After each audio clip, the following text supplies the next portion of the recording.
Kita akan belajar di sesi ketiga dengan memiliki bersama, ya. Di dalam ayat hafalan saat ini di sesi ketiga berbunyi demikian. Demikian juga kita, walaupun banyak adalah satu tubuh di dalam Kristus, tetapi kita masing-masing adalah anggota seorang terhadap yang lain. Ini adalah di dalam Roma 12 ayat 5. Saling memiliki bersama. Berdoa lebih baik daripada seorang diri karena mereka menerima upah yang baik dalam jerih payah mereka. Karena kalau mereka jatuh, yang seorang mengangkat temannya, tetapi orang yang jatuh yang tidak mempunyai orang lain untuk mengangkatnya juga. Kalau orang tidur berdua, mereka menjadi panas. Tetapi bagaimana seorang saja dapat menjadi panas? Dan bila mana seorang dapat dialahkan, dua orang akan dapat bertahan. Tali tiga kembar tak mudah diputuskan. Ini mungkin kalau kita bersatu, kalau seorang diri, kalau ada apa yang kita rasakan, mungkin kalau berdua bisa saling menopang, saling membantu ya di dalam Pengkhotbah 4 ayat 9 sampai 12. Pelajaran tentang kasih dari 1 Korintus 13 ayat 7.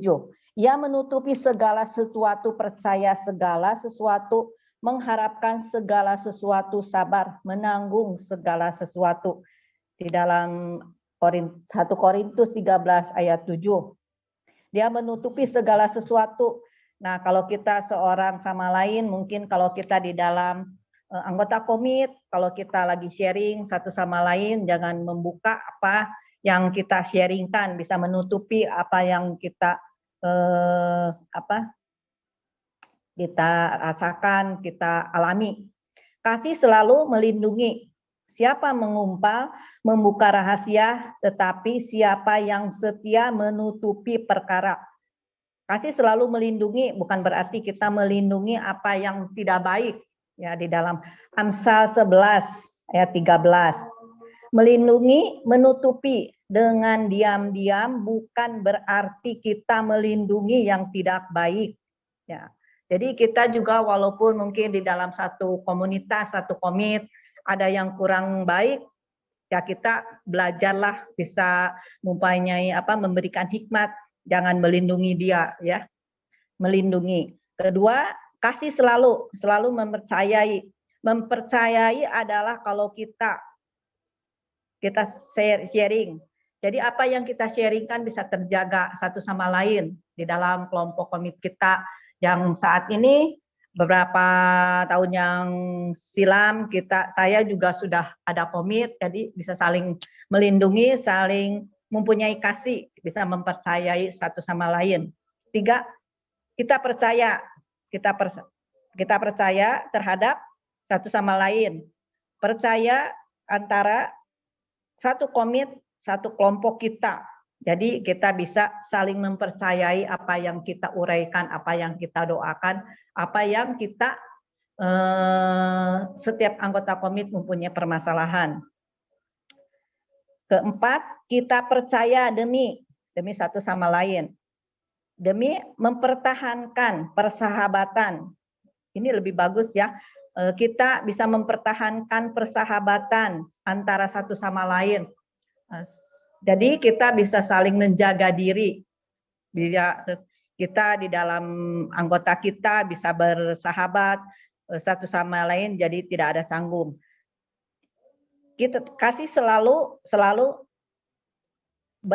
berpengharapan yang baik. Ya semua juga kita ingin mempunyai harapan yang baik. Apa yang kita lakukan pasti kita juga mengharapkan yang terbaik ya. Jadilah antusias. Apa yang menjadi antusias akan pencapaian orang lain. Antusias mempunyai kepastian. Jadi apa yang kita harapkan selalu mempunyai ada kepastian. Kalau kita mungkin ya mempunyai harapan, apa yang kita harapkan, mempunyai ada kepastian kita yang dapatkan. Kasih selalu bertekun dalam pengharapan.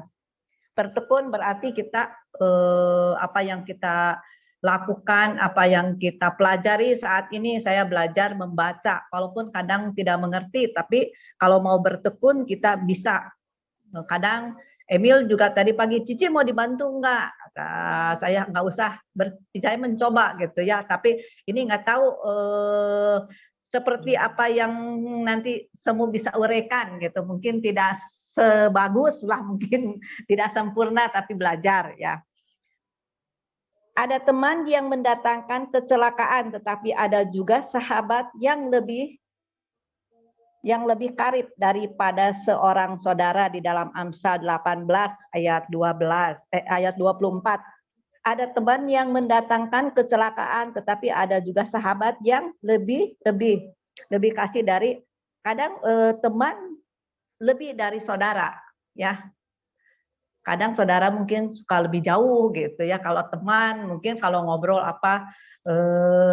lebih enak, kecuali kalau saudaranya dekat sekali gitu, bisa apa yang kita saat ini saya sedikit sharing ya. Saya saat ini sedang ada pekerjaan jadi sama saudara ini bisa saling membuka diri, saling memberikan apa yang pendapat saya, pendapat dia gitu. Jadi bisa satu hati gitulah ya. Tuh. Terus demikian juga kita walaupun banyak adalah satu tubuh di dalam Kristus, tapi kita masing-masing adalah anggota yang seorang terhadap yang lain di dalam Roma 12 ayat 5. Demikian juga walaupun banyak. Nah, ini ya bagus, di dalam walaupun banyak tetapi satu tubuh di dalam Kristus. Kita berharap di dalam setiap kelompok kita, komit kita satu hati, agar kita juga mungkin bisa lebih dekat lagi. Di dalam pertanyaan untuk diskusi, mungkin ini Mas Semu ya bisa menguraikannya. Kiat bagi pemimpin jika kelompok Anda memiliki 8 atau lebih anggota, kami menyarankan supaya Anda membaginya dalam subkelompok berisi 3 atau 4 orang agar semua yang bisa lebih terlihat di dalam diskusi dan menghasilkan diskusi yang lebih dalam. Soal diskusi saya serahkan sama Semu Stevi.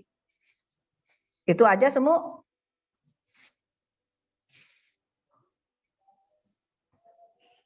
Ya, jadi kesimpulannya bagian sesi 3 ini adalah mengenai memiliki bersama ya. Jadi kita ini sebagai orang percaya,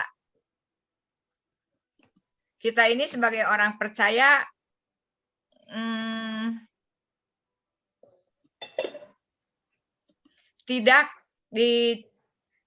dirancang untuk seorang diri hidup sendiri gitu ya. Sebagai orang percaya itu dirancang untuk menjadi satu keluarga, sehingga dikatakan tidak bisa memilih. Kamu adalah tubuh Kristus.